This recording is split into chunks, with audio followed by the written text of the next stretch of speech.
ನಮಸ್ಕಾರ ಫಾರಿನ್ ಮಂದಿಗೆ.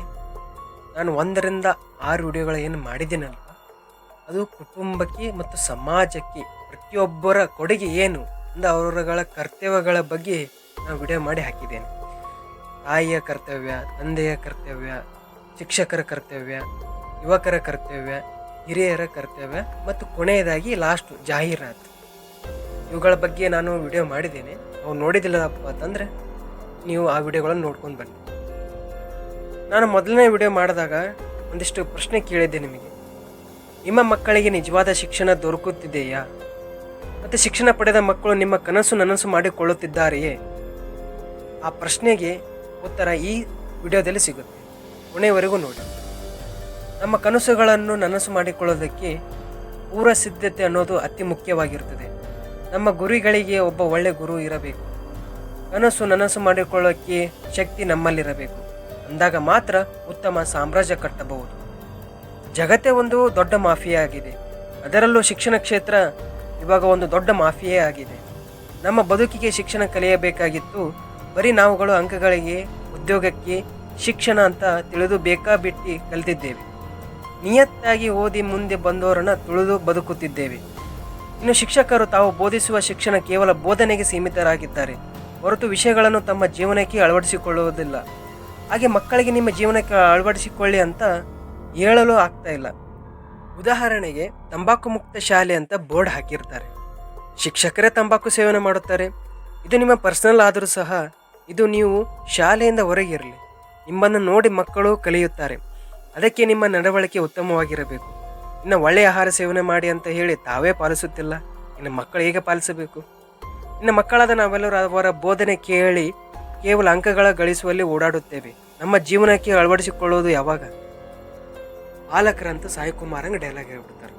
ನಾವಂತೂ ಕಲ್ತಿಲ್ರಿ, ನಮ್ಮ ಮಕ್ಕಳಿಗೆ ಹೇಗೆ ಕಲಿಸ್ಬೇಕಂತ ಗೊತ್ತಿಲ್ಲ, ಅದಕ್ಕೆ ದೊಡ್ಡ ದೊಡ್ಡ ಶಾಲೆಗೆ ಹಚ್ಚಿಬಿಟ್ಟಿದ್ದೀವಿ, ನಮ್ಮ ಕಡೆ ದುಡ್ಡಿದೆ ಅಂತೇಳಿ ಕೇಶಿಂದ ಗಂಡ್ಮಕ್ಕಳು ಕ್ರಿಕೆಟ್ ನೋಡ್ತಾರೆ, ಹೆಣ್ಮಕ್ಳಂಕರು ಅಳ್ಕೋತ ಧಾರಾವಾಹಿ ನೋಡ್ತಾರೆ. ಇನ್ನು ಮಕ್ಕಳನ್ನ ಮನೆಯಲ್ಲಿ ಹೇಗೆ ಓದಿಸ್ಬೇಕಂತೇಳಿ ಪಾಲಕರಿಗೆ ಗೊತ್ತಿದೆ, ಆದ್ರೇನು ಸೋಮಾರಿ ಆಗಿಬಿಟ್ಟಾರೆ. ಈಗೆಲ್ಲ ದುಡ್ಡಿದೆ ಎಲ್ಲ ದೊಡ್ಡ ದೊಡ್ಡ ಶಾಲೆ ಹಚ್ಚಿಬಿಡ್ತಾರೆ ಅಲ್ರಿ. ಮತ್ತೇನಂತಾರಪ್ಪ ಅಂತಂದ್ರೆ ಪಾಲಕರು ನಮ್ಮ ಮಾತು ಕೇಳಲ್ರಿ ಮಕ್ಕಳು, ಅದಕ್ಕೆ ಒಂದು ಹಚ್ಚಿಬಿಟ್ಟಿದ್ದೀವಿ ಅಂತ ಹೇಳ್ತಾರೆ. ನಿಮ್ಮ ಮಾತೇ ಕೇಳಲ್ಲಪ್ಪ ಅಂತಂದ್ರೆ ಇನ್ನು ಶಿಕ್ಷಕರ ಮಾತು ಏನು ಕೇಳ್ತಾರೆ ನೋಡ್ರಿ. ಬೆಳೆಯುವ ಸಿರಿ ಮೊಳಕೆಯಲ್ಲಿ ಅಂತ ಗಾದೆ ಮಾತಿದೆ. ಅದಕ್ಕೆ ನೀವು ಅವರು ಚಿಕ್ಕವರಿದ್ದಾಗಲೇ ರೂಢಿ ಮಾಡಿಸಿದರೆ ನಿಮ್ಮ ಮಾತು ಕೇಳ್ತಾರೆ. ನೀವು ಅವಾಗ ಮಾಡಿಸಿರೋದಿಲ್ಲ, ಅದು ನಿಮ್ಮ ತಪ್ಪು. ಅದು ಬಿಟ್ಟು ಮಕ್ಕಳ ಮೇಲೆ ಹೊರೆ ಹಾಕೋದು ಅದು ತಪ್ಪಾಗುತ್ತೆ. ಹಾಗಾದ್ರೆ ಏನು ಮಾಡ್ಬೇಕಪ್ಪ, ನೀನೇ ಹೇಳಂತೀರಾ? ಹೌದು, ಇದು ನಿಮ್ಮಲ್ಲಿ ಪ್ರಶ್ನೆ ಮೂಡೋದು ಸಹಜವೇ. ನೋಡ್ರಿ, ನಾನು ಹೇಳಿದೆಲ್ಲ ಕುಟುಂಬಕ್ಕೆ ಮತ್ತು ಸಮಾಜಕ್ಕೆ ಈ 5 ಜನರ ಪ್ರಮುಖ ಪಾತ್ರ ಅಂತ ಹೇಳಿದ್ನಲ್ಲ. ತಾಯಿ, ತಂದೆ, ಶಿಕ್ಷಕರು ಮತ್ತು ಯುವಕರು ಮತ್ತು ಹಿರಿಯರು. ಸೊ ಇವರೆಲ್ಲರೂ ಸಹ ಮನೆಯಲ್ಲಿ ಕಲಿಬೋದು. ಅದು ಹೇಗೆ ಅಂತೇಳಿ ಈ ವಿಡಿಯೋ ಕೊನೆಯವರೆಗೂ ನೋಡ್ರಿ, ತಪ್ಪದೇ ಕೊನೆಯವರೆಗೂ ನೋಡ್ರಿ. ಮಗು ತಾಯಿಯ ಗರ್ಭದಲ್ಲಿದ್ದಾಗಲೇ ನೂರಾರು ವಿಷಯಗಳನ್ನು ತಿಳಿದುಕೊಳ್ಳುವಂತಹ ಶಕ್ತಿ ಇರುತ್ತೆ ತಂದು. ಆ ತಾಯಿ ಯಾವ ಥರ ಚಲನವಲನ ಮಾಡ್ತಾಳಲ್ಲ ಅದರ ಮೇಲೆ ಹೋಗುತ್ತೆ. ಆದರೆ ಈಗಿನವ್ರು ಏನು ಮಾಡ್ತಾರಪ್ಪ ಗರ್ಭಿಣಿಯರು ರೆಸ್ಟ್ ಮಾಡಕತ್ಬಿಡ್ತಾರೆ. ಜಾಸ್ತಿ ಬರೀ ರೆಸ್ಟ್ ಮಾಡೋದು ಅಂದ್ರೆ ಆಗಿನ ಕಾಲ ಬರೀ ರೆಸ್ಟ್ ಮಾಡ್ಕೇಶನ್ ಮುಂದೆ ಡೆಲಿವರಿ ಆದಾಗ ಮುಂದೆ ನೋಡ್ಕೊಳ್ಳೋದು. ಮಗು ಬೆಳವಣಿಗೆ ಅನ್ನೋದು ತಾಯಿ ಗರ್ಭದಿಂದ ಇದ್ದಾಗಲೇ ಪ್ರಾರಂಭ ಮಾಡಬೇಕಾಗಿತ್ತು. ಚಲೋ ಪುಸ್ತಕಗಳಾದಂತಹ ಭಾರತದ ಮಹಾಕಾವ್ಯಗಳಾದಂತಹ ರಾಮಾಯಣ ಮತ್ತು ಮಹಾಭಾರತಗಳನ್ನು ಓದುತ್ತಾ ಮತ್ತು ಒಳ್ಳೆ ಕಥೆಗಳನ್ನು ಕೇಳುತ್ತಾ ಒಳ್ಳೆ ಪುಸ್ತಕಗಳನ್ನು ಓದುತ್ತಾ ಹೋದರೆ ಮಕ್ಕಳ ಬೆಳವಣಿಗೆ ಚೆನ್ನಾಗಾಗುತ್ತೆ.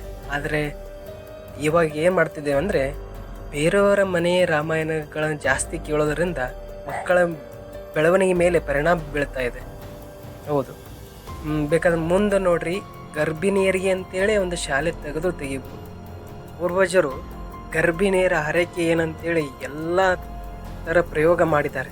ಅದಕ್ಕೆ ಹೇಳಿದ್ದು ನಾನು, ಈ ಮುಂದಿನ ಸಲನೂ ಒಂದು ಗರ್ಭಿಣಿಯರಿಗೆ ಶಾಲೆ ತೆಗಿಬೋದು. ಬಿಸ್ನೆಸ್ ಅಲ್ವಾ, ಏನು ಬೇಕಂದು ಮಾಡ್ಬೋದು. ಇದಕ್ಕೆ ಮಗುವಿಗೆ ಮನೆಯ ಶಿಕ್ಷಣ ಅನ್ನೋದು ಅತಿ ಮುಖ್ಯವಾಗಿದೆ. ಅದರಲ್ಲೂ ತಾಯಿಯೇ ಮೊದಲ ಗುರು ಅಂತ ಹೇಳಿಬಿಟ್ಟಿದ್ದಾರೆ. ತಾಯಿಯ ಒಂದು ಶಿಕ್ಷಣ ಮಗುವಿಗೆ ಬೇಕೇ ಬೇಕು. ಅಂದಾಗ ಮಾತ್ರ ನಮ್ಮ ಸಂಸ್ಕೃತಿ ಉಳಿಯುತ್ತದೆ ಮತ್ತು ಮಕ್ಕಳು ಚೆನ್ನಾಗಿ ಬೆಳೆಯುತ್ತಾರೆ. ಅದಕ್ಕೆ ನನ್ನ ಸ್ವಂತ ವಿಚಾರದಿಂದ ಒಂದು ತೀರ್ಮಾನಕ್ಕೆ ಬಂದಿದ್ದೇನೆ. ಭಾರತಕ್ಕೆ ಒಂದಿಷ್ಟು ಅಳಿಲು ಸೇವೆ ಮಾಡಬೇಕಂತ ಚಿಕ್ಕ ವಯಸ್ಸಿಂದ ಆಸೆ ನನಗೆ. ಅದಕ್ಕೆ ಇದರ ಮೂಲಕ ಏರಿಡತ್ತೇಳಿ ತುಂಬ ಒಂದು ನಂಬಿಕೆ ಇದೆ. ನಾನೇನು ಬ್ರೈಟ್ ಸ್ಟೂಡೆಂಟ್ ಅಲ್ಲ, ಒಂದು ಎವರೇಜ್ ಸ್ಟೂಡೆಂಟ್ ಕೂಡ. ನನಗೂ ಓದೋಕ್ಕೆ ತುಂಬ ಇಷ್ಟ ಆಗೋದು, ಬಟ್ ತಲೆಗೆ ಹೋಗಲಿಲ್ಲ ಅಷ್ಟೇ. ಅದಕ್ಕೆ ನಾ ಮಾಡಿದಂಥ ತಪ್ಪುಗಳು ಮಕ್ಕಳು ಮಾಡೋದು ಬೇಡ.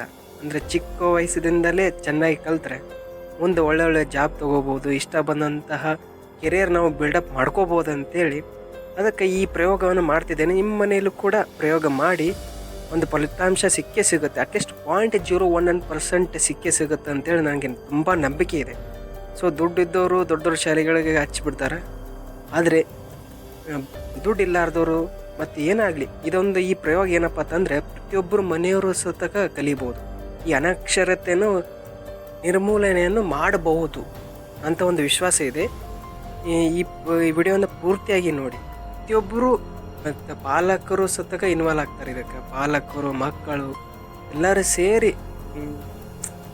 ಓದಿಸ್ತಾರೆ. ಕರೆ ಅದು ಹೆಂಗೆ ಓದಿಸ್ಬೇಕು ಅಂತೇಳಿ ಈ ವಿಡಿಯೋದಲ್ಲಿ ಹೇಳಿಕೊಡುತ್ತಿದ್ದೇನೆ.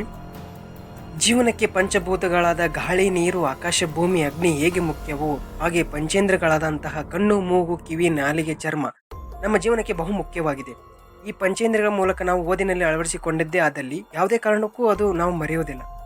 ಹೆಂಗಪ್ಪ ಅಂತಂದ್ರೆ ಒಂದು ವಸ್ತು ತೆಗೆದುಕೊಂಡು ಅದಕ್ಕೆ 7 ವಿಷಯಗಳಾದಂತಹ ಕನ್ನಡ, ಇಂಗ್ಲೀಷ್, ಹಿಂದಿ, ಗಣಿತ, ವಿಜ್ಞಾನ ಮತ್ತು ಸಮಾಜ ವಿಜ್ಞಾನ ಮತ್ತು ದೈಹಿಕ ಶಿಕ್ಷಣದ ಅಧ್ಯಯನದ ಮೂಲಕ ಅರಿತುಕೊಂಡಾಗ ನಮಗೆ ಯಾವುದೇ ವಿಷಯ ಕಠಿಣವಾಗುವುದಿಲ್ಲ. ಮೊದಲಿಗೆ ನಾವು ಧ್ವಜದ ಮೂಲಕ ಪ್ರಾರಂಭ ಮಾಡೋಣ. ನಮ್ಮೆಲ್ಲರಿಗೂ ಭಾವನಾತ್ಮಕ ಸಂಬಂಧ ಇರುವಂತಹ ಭಾರತದ ಬಾವುಟದಿಂದ ಶುರು ಮಾಡುತ್ತಿದ್ದೇನೆ.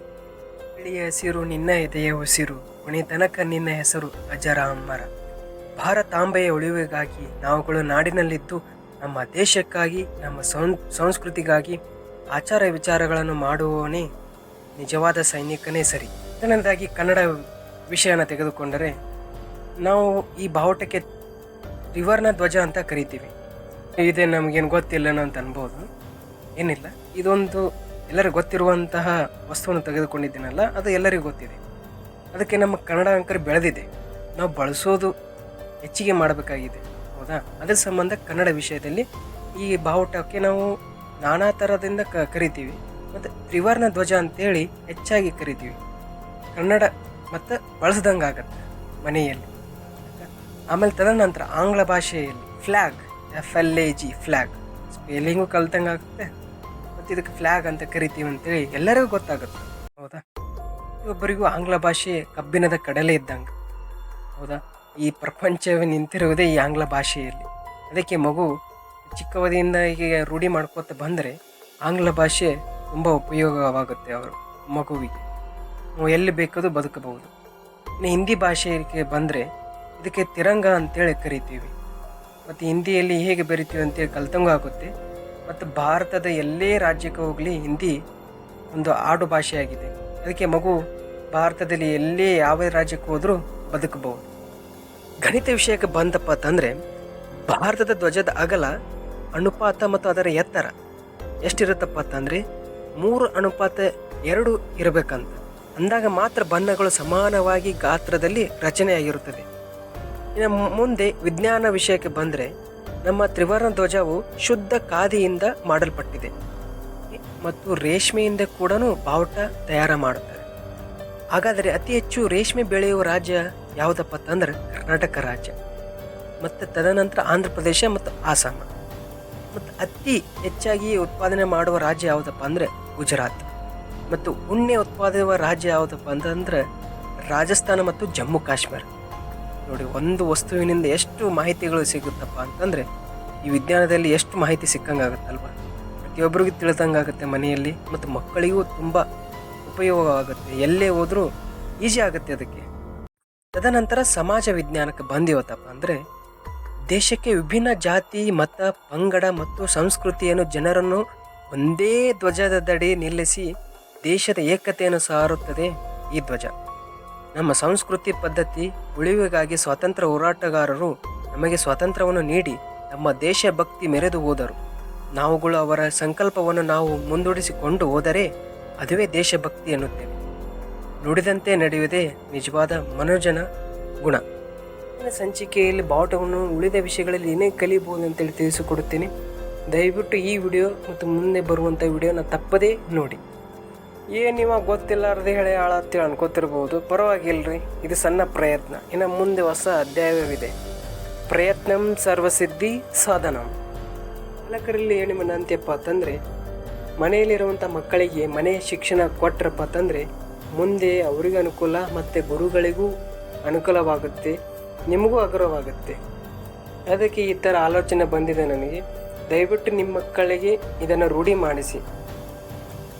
ಒಳ್ಳೆ ಮನಸ್ಸಿನ ಭಾವನೆಗಳನ್ನು ಇಟ್ಟುಕೊಂಡಂತಹ ಜನರು ನನ್ನ ಸೋಷಿಯಲ್ ಮೀಡಿಯಾಗಳಾದಂತಹ power of youth YouTube channel, ಮತ್ತು ಇನ್ನೊಂದಿದೆ ದಯ್ಯು ಅಪ್ಪು, ಹಾಗೆ Facebook I D Dayananda Nagaral, ಹಾಗೆ Instagram I D Yuvarathna.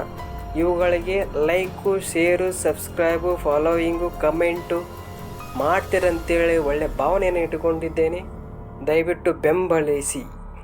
Jai Hind, Jai Karnataka, Jai Shriram.